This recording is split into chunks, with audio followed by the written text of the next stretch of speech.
You said that the father was sort of standing behind a wall, but how? I'm not too sure about this, but was it shown that in Genesis that God was actually watching Adam and Eve while they were committing the sin?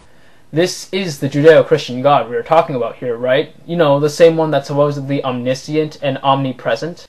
So, it seems to me that the parent doesn't seem to really love, but rather ignore the situation, rather sort of get away from it in a way. Ignorance is different than anger, I think. And when in God's case, He is said that He still supports Adam and Eve, even though they have sinned, and even though they are banned from the Garden of Eden. I mean, let's see, where does it say?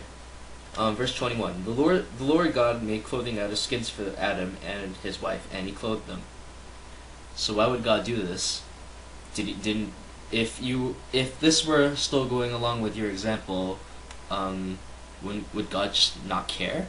Then why would He even care to make clothing? Why? It almost seems like the consequence of the parent, I guess, of the parent imposing the child to leave, almost seems like just a really sad memory that's going to be put into the shadow. As I'm talking about Jungian psychology, by the way, if you remember from class.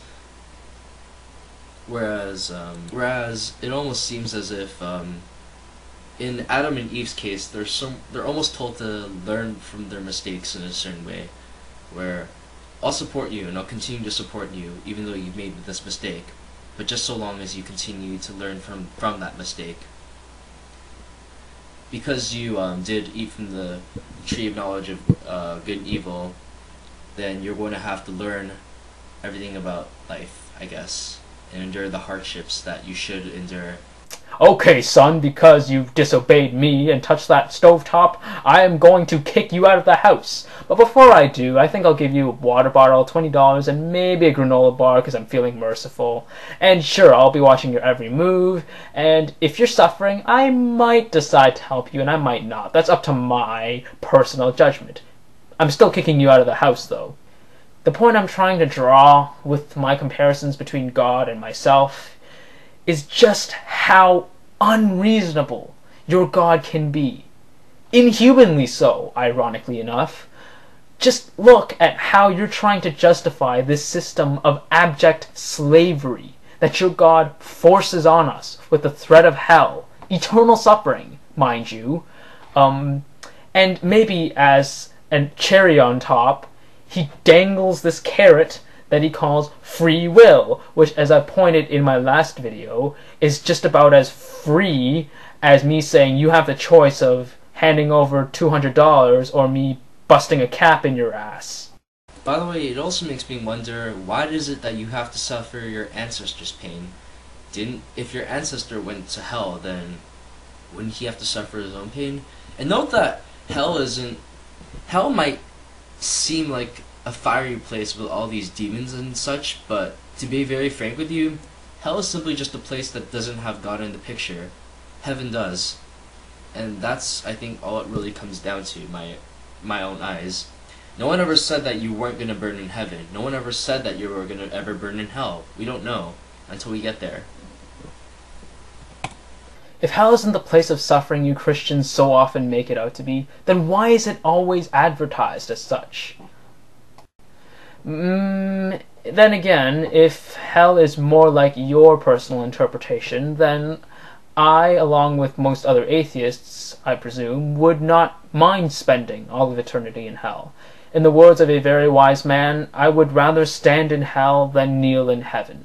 Put even more simply, I would not want to spend the rest of my eternity next to someone who, in my eyes, is an ethnic-cleansing, bloodthirsty, vindictive, sadomasochistic, racist, homophobic, sexist, megalomaniacal, genocidal, infanticidal, filicidal, capriciously malevolent bully.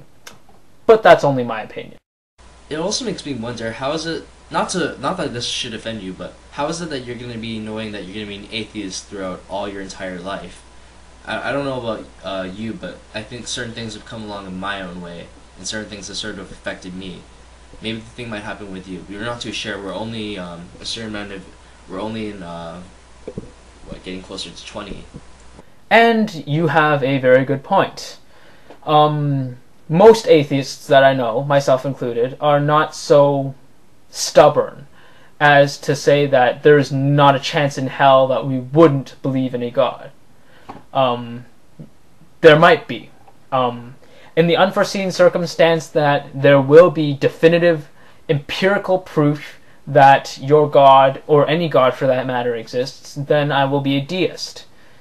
Let's just say there was some proof, definitive proof, that your God exists. I would still be a deist. I would believe in your God. And with good reason, I wouldn't worship your God. Anyways, thanks for watching, guys, and may the truth always be heard.